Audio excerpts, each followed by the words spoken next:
श्यामा जी श्यामा श्याम अपना वासा है निज धाम।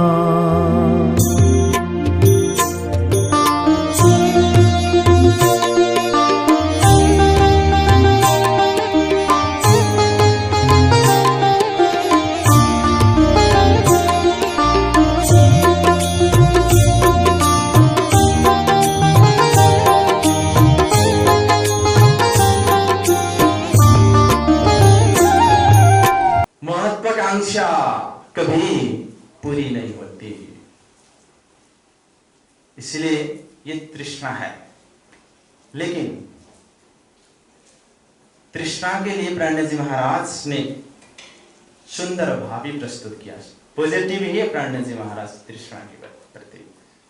अगर पदार्थ में तृष्णा बैठ गई तो हानिकारक होगी, लेकिन यही तृष्णा अगर बालाजी में बैठ गई तो बालाजी को देखता रहूं, बालाजी के वचन सुनता रहूं, बालाजी को प्रणाम करता रहूं, ये भावना आती है कि नहीं आती?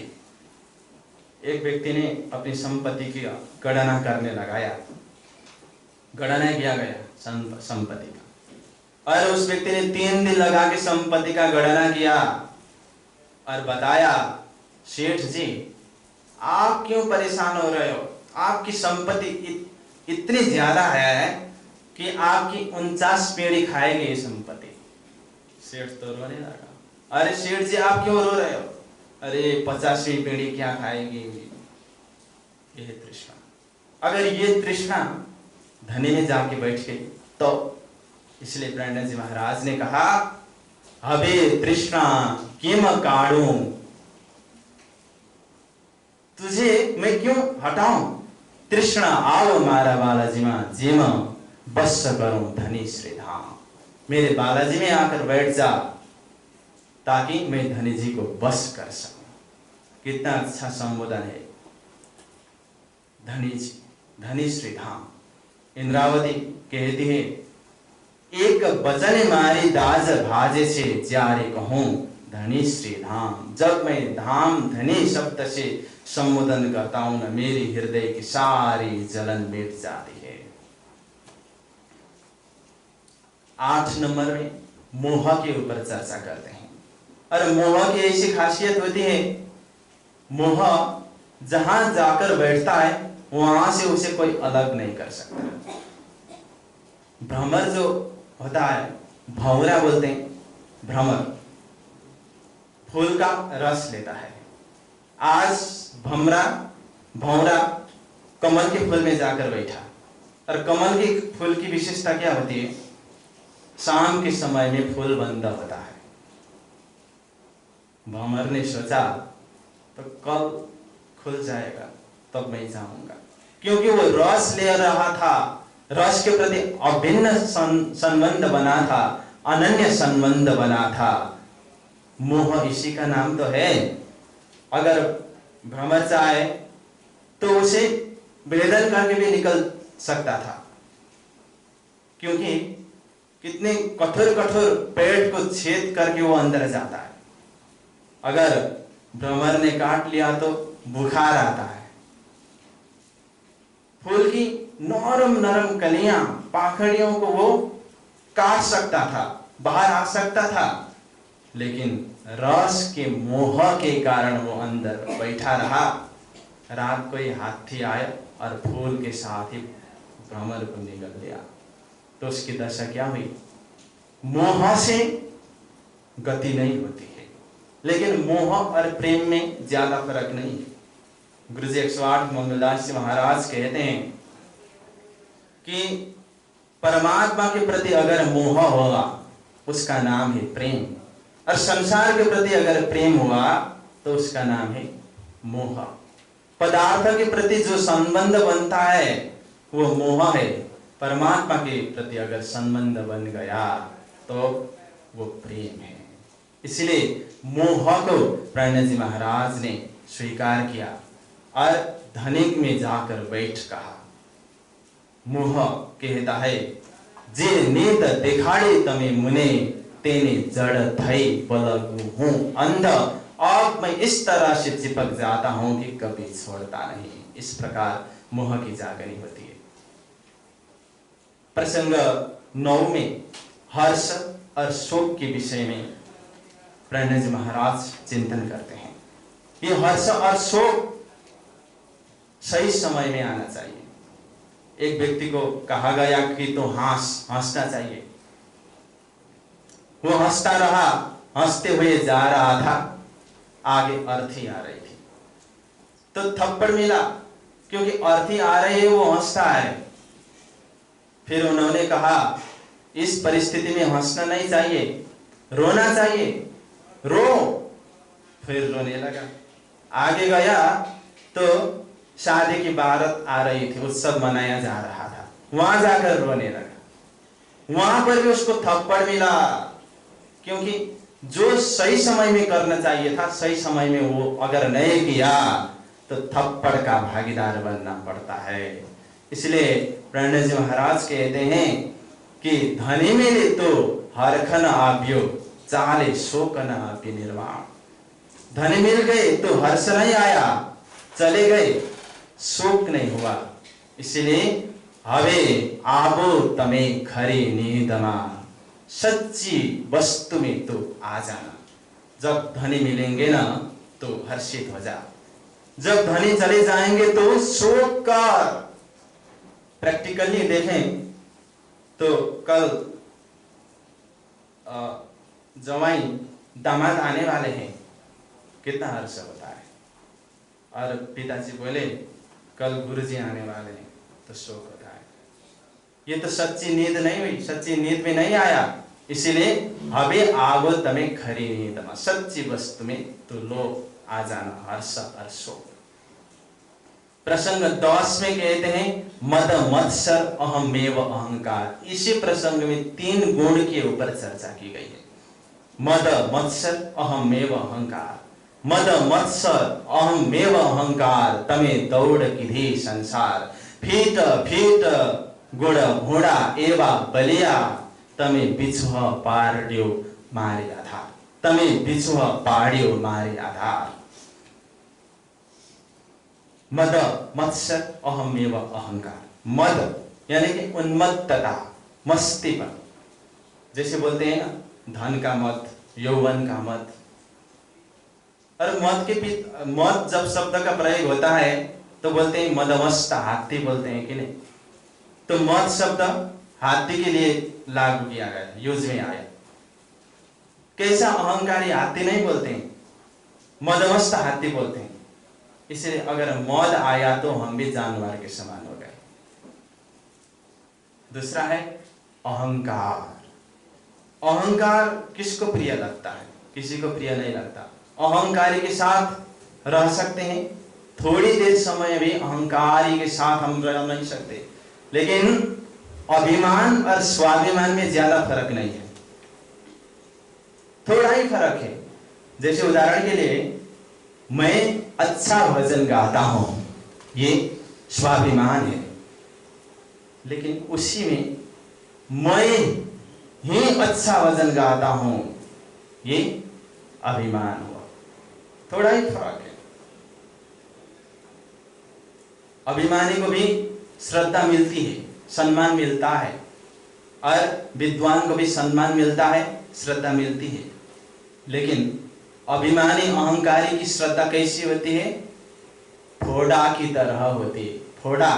फोड़ा को हम भी सम्मान देते हैं कि नहीं देते? और फोड़ा आया तो शहद लगा के बहुत केयर करके रखते हैं, ना तो वो दिखाना बनता है ना कहना बनता है, ऐसी जगह भी आता है। लेकिन अंदर क्या भाव होता है? जब ये पकेगा ना, मैं आंख निकल दूंगा, ऐसा भाव होता है कि नहीं होता है? हाँ, अहंकारी के लिए सम्मान इस तरह का ही होता है।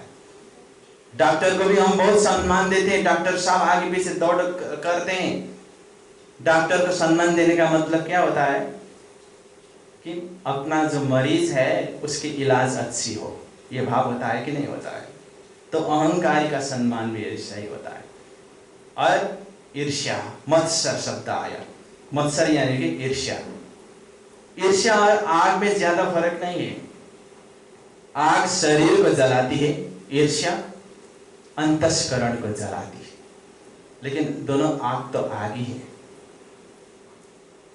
और इसको फिराना है तो पंडित जी महाराज किस तरह से फिराते हैं? मौत को मद होना चाहिए, लेकिन किस चीज में? मेरे पास राज्य है, ये मद होना चाहिए। मेरे पास गुरु है, ये मद होना चाहिए। मैं प्रणामी हूं, ये मद होना चाहिए। I am proud of being Tartam holder, ये मद होना चाहिए। और ईर्ष्या, ईर्ष्या भी होनी चाहिए। जैसे सदगुरु महाराज ने 26 साल में सारे धर्मशास्त्रों की खोज पूरी की थी। मैं तो 27 साल का हो गया हूं। ये भी ईर्ष्या है कि नहीं है? लेकिन ये ईर्ष्या सात्विक ईर्ष्या है। शंकराचार्य जी ने 32 साल की उम्र में अद्वैत वेदांत फिलोसफी देकर चले गए, 32 साल तक रहे। अरे मैं तो 35 का हो गए, मैंने क्या किया? ये ईर्ष्या होनी चाहिए। ध्रुव 5 साल की उम्र में निकल गए थे। प्रहलाद, अरे उतनी छोटी उम्र में भगवान को प्राप्त किया, मैंने नहीं किया। ऐसी ईर्ष्या हो तो कल्याण होगा। और अहंकार के लिए एक व्यक्ति बहुत जुआड़े था, और पिताजी बहुत बुजुर्ग थे। बेटा कैसा था? जुआड़े था। पिताजी जाने से पहले बेटा को कहते हैं, बेटा मेरी अंतिम एक इच्छा है, तुम पूरी करोगे? अंतिम इच्छा है, ठीक है, क्या है इच्छा बताइए? मेरे मरने के बाद तुम ऐसा करना, सबसे बड़े जुआड़े से अर्थी उठाना। बेटा भी जुआड़े ही था, तो जीवन भर उपदेश दिया तो नहीं लगा था, तो लास्ट में कहा कि बेटा सबसे बड़े जुआड़े से मेरी अर्थी उठाना। पिताजी गुजर गए। जब अर्थी उठाने का समय आया, और बेटा ने कहा आप में से सबसे बड़े जुआड़े कौन है, कृपया आगे आ जाए, अर्थी उठानी है। एक व्यक्ति गया और कहा मैं सबसे बड़े जुआड़े हूं। तुमने क्या किया? मैंने जुआ में पूरा जमीन बेच दी।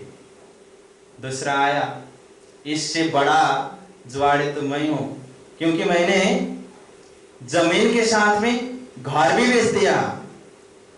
तीसरा व्यक्ति आया, नहीं नहीं मैं और बड़ा जुआड़े हूं। अरे तुमने क्या किया? मैंने जगह बेची, घर बेचा और श्रीमती को भी बेच दी। फिर चौथा आया, अरे इनमें से कोई बड़े जुआड़े नहीं है, मैं हूं सबसे बड़े जुआड़े। अरे तूने क्या किया? मैंने तो जमीन बेची, घर बेचा, श्रीमती बेची और खुद को भी बेच दिया। मैं तो गुलामी करता हूं। जो बेटा था ना, उसने क्या किया? अरे तुम सब भाग जाओ, तुम सब निकम्मे हो। भगा दिया बेटा ने। उसी समय उसने निर्णय लिया कि मैं जुआ कभी नहीं खेलूंगा, क्योंकि ये तो बर्बादी का कारण है। इस तरह से जागनी होती है। अहमेव अहंकार। तुम सबकी जरूरत मुझे नहीं पड़ेगी बोलना भी तो एक अहंकार है, लेकिन उस अहंकार से कितना अच्छा काम हुआ। प्रसंग 11 में सहज और स्वभाव, दो गुणों के विषय में चर्चा करते हैं। और ये सहज स्वभाव के विषय में प्रणय जी महाराज कहते हैं, तुम सहज स्वभाव में मुझसे मिले, लेकिन खोटे भाव से मिले, यानी कि कपट भाव से मिले। इसलिए धनी और मेरे के बीच में तुम लोगों ने पर्दा डाल दिया। लेकिन मैं जानता हूं तुम नौजवान हो, जिनके पक्ष में तुम जाकर खड़े हो जाते हो ना, उसकी जीत निश्चित होती है। जैसे कृष्ण अर्जुन के पक्ष में खड़े हो गए तो अर्जुन की जीत हुई। सहज स्वभाव में ऐसी खूबी होती है। और सहज स्वभाव के लिए कहते हैं, तुम बालक की भांति धनी के साथ प्यार कर, क्योंकि बालक का हृदय निर्मल होता है, कोई कपट नहीं होता है। और किसी का कहना मत मान। एक बालक भी किसी का कहना नहीं मानता, जो अपनी इच्छा है उसी के हिसाब से खेलता है। इसलिए तो अक्षर ब्रह्म आप अपनी इच्छा सो प्रकृत शब्द आया कि नहीं आया प्रकटवाणी में। बाल चरित्र में ऐसा होता है। इसलिए सहज स्वभाव के लिए कहते हैं, शेष स्वभाव ये कह कर जाते हैं कि पूर्व पास दई रंग चोलनो पाड़ू पटोले भांत। ठीक है, अब मैं धनिक से प्यार करूंगा, धनिक को हृदय में बिठाऊंगा और प्यार की लाल रंग इस तरह से मल दूंगा कि वो रेशमी वस्त्र की भांति अमेठ हो जाएगा। ये शेष स्वभाव की भाषा है। प्रसंग 12 में ममता के ऊपर चर्चा करते। ममता यानी कि उसी के प्रति चिंतनशील रहना, उसी को सर्वस्व मानना ही वास्तव में ममता है। ममता माँ के पीछे जुड़ जाती है। माँ की ममता बोलते हैं ना, बच्चा के प्रति कितना चिंतनशील होती है माँ। इसलिए ममता को प्रणय जी महाराज कहते हैं कि तू मेरी सहेली बन जा। तूने बहुत फजीती की, बहुत हैरानी दी, अब मेरी सहेली बन जा। जब तारतम ज्ञान का उपदेश सुनकर ममता जागृत होती है, ममता कहती है ठीक है, मैं तुम्हारी सहेली बन जाऊंगा, धनी के प्रति मैं ममता सिर्जना करूंगी और तुम अपना कार्य सिद्ध करो। प्रसंग 13 में कल्पना के ऊपर उनका ध्यान आकर्षण होता है और कल्पना को कहते हैं तो कल्पना निष्क्रिय हो गई, तो उल्टी हो गई, क्योंकि धनी मेरी सेवा करनी चाहिए थी लेकिन मेरे से सेवा नहीं हो पाई। लेकिन तेरा काम क्या है? विचार सिर्जना करने का काम है। तो ऐसा विचार सिर्जना कर कि धनी के प्रति सेवा भाव उत्पन्न हो जाए। कल्पना कहते हैं कहे कल्पना एक काम मारो, हूं करो विध विधना विचार, अंग एक ही नव राखो पाछो, सेवानी सेवा दाखो सार। कल्पना कहते हैं मैं अनेक प्रकार के विचार उत्पन्न करा देता। अल्बर्ट आइंस्टाइन ने भी कहा imagination is more creative than knowledge. ज्ञान से भी ज्यादा कल्पना शक्तिशाली होती है। और मैं इस प्रकार का विचार सृजना करूंगी कि सारे सोच सारे विचार सेवा की ओर उन्मुख हो और मैं ऐसी सेवा दिखाऊंगा वो सेवा सार में भी सार सिद्ध होगी। तो अनेक प्रकार की सेवा होती है। भूखे को खिलाना भी सेवा है, प्यासे को पिलाना भी सेवा है। नर सेवा, नारायण सेवा, लोग सेवा में लगे हुए हैं, लेकिन सबसे बड़ी सेवा क्या है? आप जो सुन रहे हो वही है सबसे बड़ी सेवा। ज्ञान की सेवा, ज्ञान दान करना सबसे बड़ी सेवा है। अब कल्पना क्या करेगी? ज्ञान का दान करेगी और वो सबसे बड़ी सेवा होगी कल्पना। प्रसंग 14 में कहते हैं कि बैर और राग। बैराग क्या होता है? एक होता है बैर और दूसरा होता है राग। संसार के प्रति बैर उत्पन्न होना और धनी के प्रति राग उत्पन्न होना ही वास्तव में वैराग्य है। लेकिन वैराग्य ने क्या किया? प्रणय महाराज कहते हैं कि बैर की दो तमे बल्लभ जीसो, राग की दो संसार। बल्लभ धनी के साथ तो तूने बैर किया और संसार के प्रति राग किया। सुंदर साथ जी, ये साधना परक चौपाई है। ये साधना परक विषय वस्तु सुनने में थोड़ा कष्ट होता है, क्योंकि परिवर्तन होना, परिवर्तित होना बहुत कष्टदायी बात है, कठिन चीज है ये परिवर्तन होना। ये साधना परक चौपाई होने की वजह से ये तो करने की चीज है, फिर भी ज्ञान के बगैर करनी नहीं होती है। इसलिए सुन सुन करके वो आचरण में उतारना होगा। पहले कहने में आना चाहिए, तभी करने में आएगी और रहने में आएगी। अब बैर और राग, राग को धनी की ओर भेज देते हैं और बैर को संसार की ओर भेज देते हैं। अब बैर राग की जागनी हो गई और राग अपनी भाषा बोलने लगा। राग कहे हूं रूढ़ी पेरे हलमल करूं आधार, जीव धनी बचे अंतर टालो तो बखान जो आवार। अब मैं धनी के साथ घुलमिल करूंगा, धनी के साथ चिपक जाऊंगा, क्योंकि राग होने का मतलब अनुराग होने का मतलब चिपक जाना है। जीव और धनी के बीच कोई दूरी नहीं रहेगी, तब मेरी प्रशंसा करोगे तो। बैर कहता है, बैर कहे हूं करूं, हूं मैं मारी विद जो जो किए भी कठिनाई करूं संसार, मैं संसार को कठिन बना देता हूं। परमात्मा के प्रति अनुराग होना बड़ी बात नहीं है, लेकिन संसार के प्रति कठिनाई उत्पन्न होना बड़ी बात है। हर कोई कर नहीं सकता। संसार के संबंधी लोग हैं, उनके साथ रिश्ता बिगाड़ना कौन चाहता है? संसार के प्रति कठिनाई उत्पन्न होने का मतलब संसार क्या है? माताजी, पिताजी, अपने बाल बच्चे, उनके साथ कठिनाई उत्पन्न होने का मतलब क्या है? उनके साथ संबंध ना होना कौन चाहता है? अगर वैराग्य वहां, राग बैर वहां स्थापित हो गया तो क्या होगा? कोई गुण जीवस जोर करे त्यारे उत्तरी बणु तरवार बोलता है। कोई गुण अगर जीव से जोर किया, जीव के ऊपर अपना प्रभाव जमाने की कोशिश की, तो मैं तलवार से टुकड़ा टुकड़ा कर देता हूं, बैर कहता है। अब 15 नंबर में स्वार्थ की बारी आई। स्वार्थ के ऊपर चर्चा करते हैं।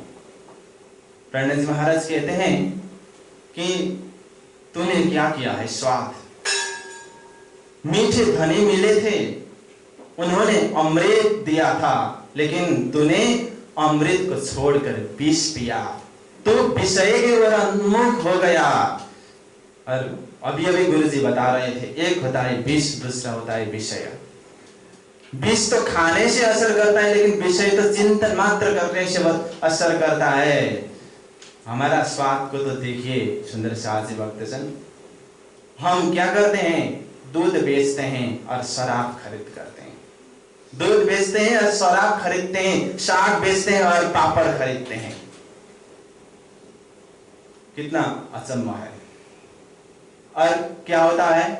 दूध बेचने वाला घर घर जाता है, दरवाजा दरवाजा भटकता है और दूध बेचता है, और खरीदने वाला बोलता है पानी तो नहीं मिलाया।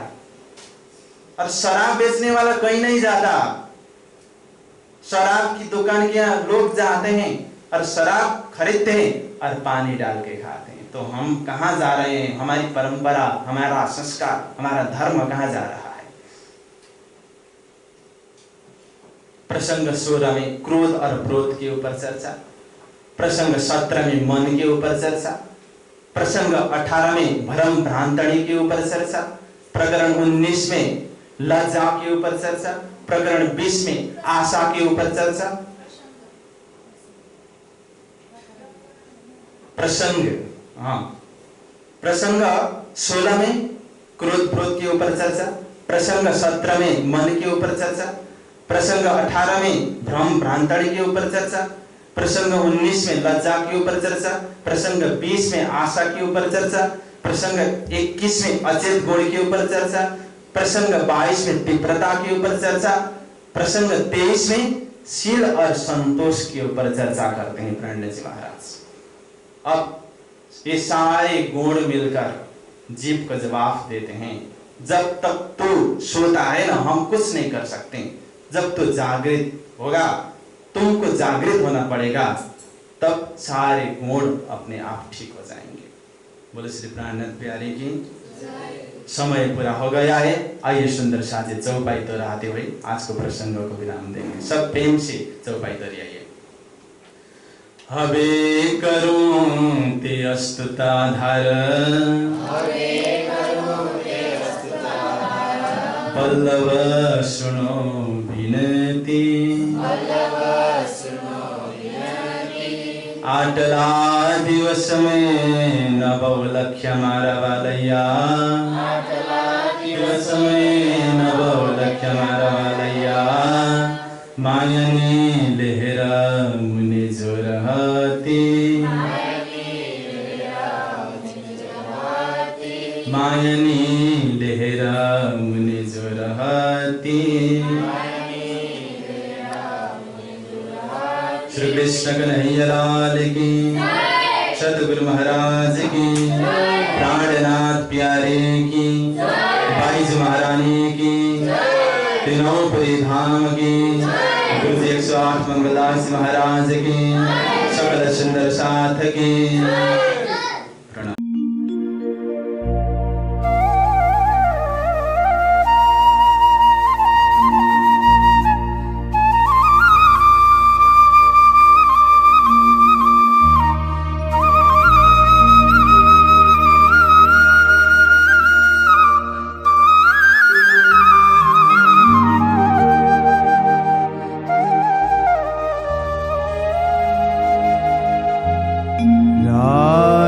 श्यामा जी श्यामा श्याम अपना वासा